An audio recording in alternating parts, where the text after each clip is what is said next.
The rain poured heavily over the old stone bridge as 32-year-old Michael Torres rushed through the storm, holding his 3-year-old son Tommy wrapped tightly in a red blanket. Michael had just finished his shift at the all-night diner, his second job. He was worn out from another exhausting 18-hour day, trying to survive as a single father.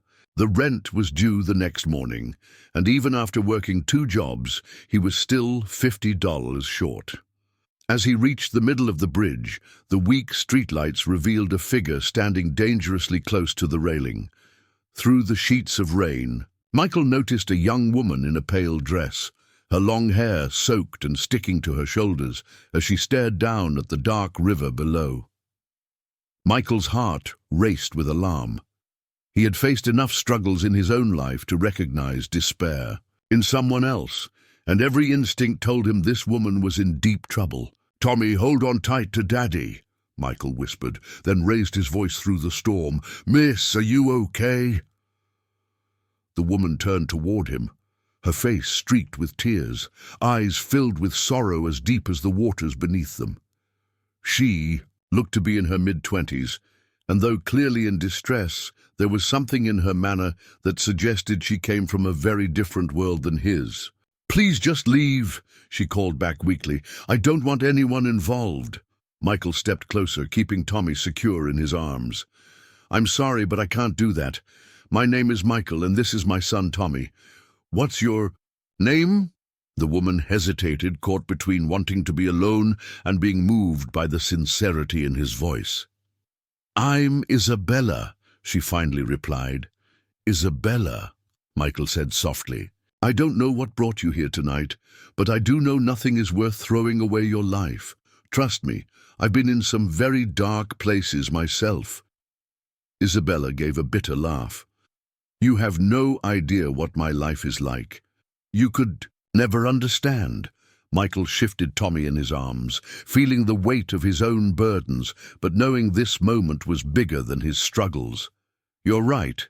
Maybe I don't know your exact situation, but I do know how it feels when you think there's no way forward. How could you possibly understand?" Isabella demanded, though her anger seemed aimed more at her circumstances than at him. Michael drew in a deep breath, aware that sometimes honesty was the only thing that could matter. 6 months ago, after my wife left and I lost my first job, I stood on this same bridge wondering if Tommy would be better off without me. I thought maybe foster care would give him more than a father who couldn't even keep a roof over his head. Isabella's expression softened as she absorbed his words. "What stopped you?" she asked quietly. Michael looked down at little Tommy, who was watching the scene with the kind of serious attention only children can give. Even if they do not completely understand the words, they can sense when something important is happening. This little boy knew it. "I realized," Michael said softly, "that no matter how hard life became, he still needed me.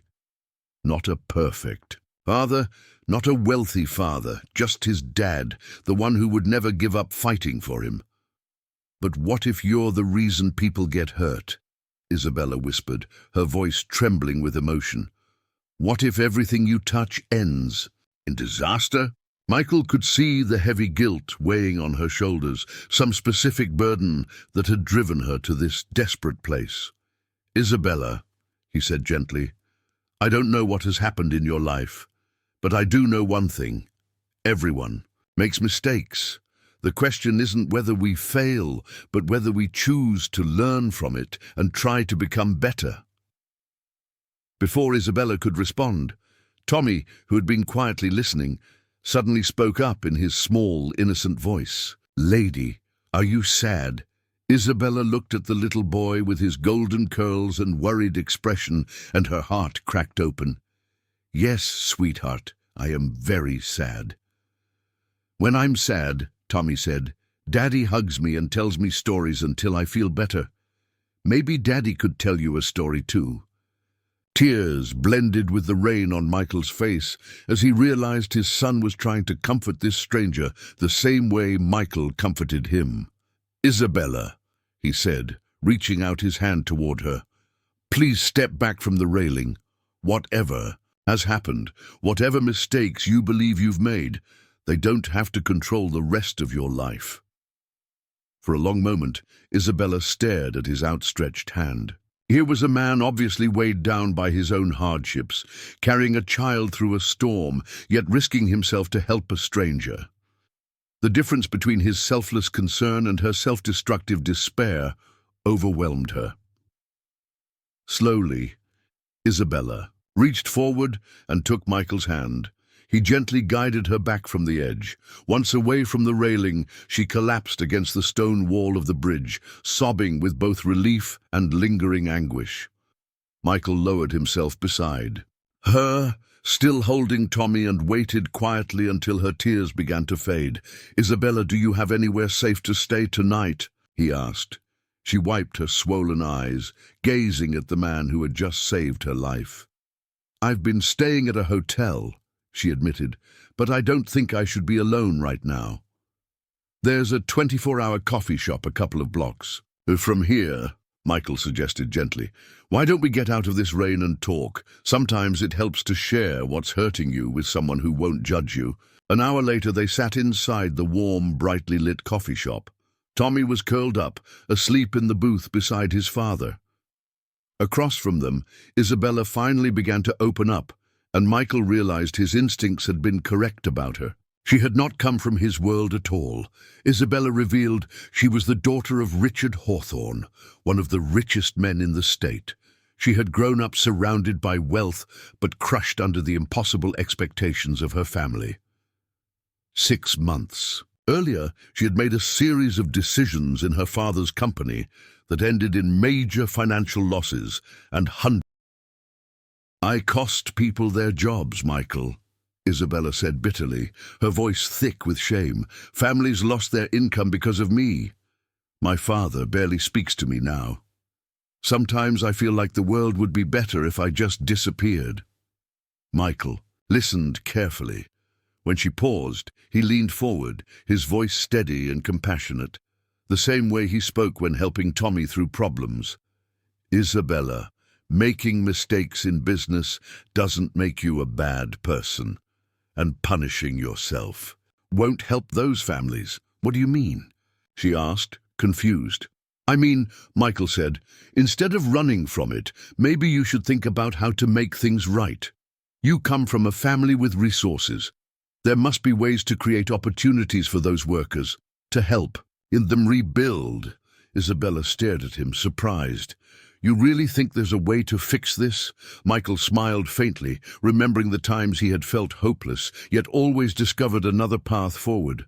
"I believe that people who feel guilty about their mistakes are exactly the kind of people who can make things right, because they actually care." In the weeks that followed, Isabella took his advice seriously. Instead of hiding from her father or drowning in regret, she created a full plan to support the workers. Using her trust fund, she launched a job training program, partnered with other companies for new opportunities, and personally reached out to every family affected. But the change in Isabella wasn't only about business. Meeting Michael and Tommy had shown her real courage, the kind that came not from wealth or privilege, but from waking up each day and choosing to face life with love and determination. 6 months after that stormy night, Isabella visited Michael at the garage where he had found stable work as a mechanic. She had quietly used her connections to help him get the job, never asking for recognition. "Michael," Isabella said, watching him fix an engine while Tommy played nearby, "I wanted to thank you for saving my life, but not just in the way you think." Michael looked up, wiping his hands. "What do you mean?" "You didn't just pull me off that bridge," she explained softly. "You showed me that what matters most isn't how much money someone has or how few mistakes they make. It's how willing they are to help others, even while struggling themselves." Tommy ran over and hugged Isabella's legs. He had grown fond of her, the kind lady who often visited with books and toys. "Miss Isabella, are you still sad?" he asked with the same concern that had touched her heart on the bridge. Isabella lifted him into her arms, holding him tightly. "No, sweet boy, I'm not sad anymore. Your daddy taught me that when you help other people feel better, you feel better too." 2 years later, at the opening ceremony of the Hawthorne Torres Community Center, Isabella stood with Michael and Tommy as they cut the ribbon together. The new center provided job training, childcare, and education for working families. It had been Isabella's idea, but she insisted Michael be her partner. His understanding of what struggling families needed most was key in shaping programs that truly worked. "You know," Isabella said, as families explored the new facility, "that night on the bridge, I thought my life was over. But it turned out to be the night my real life began." Michael smiled, watching Tommy laugh with other children in the playground. "Sometimes the most important thing we can do is help someone see that tomorrow can be different from today." Isabella nodded, her heart filled with gratitude. She thought about how one struggling father's choice to reach out to a stranger in the rain had created ripples that touched hundreds of lives, and in that moment, as they stood together watching the community they had built, both Michael and Isabella understood the truth. The bridge that once symbolized an ending had become the foundation of a new beginning, not just for Isabella, but for everyone changed by the courage of a man who refused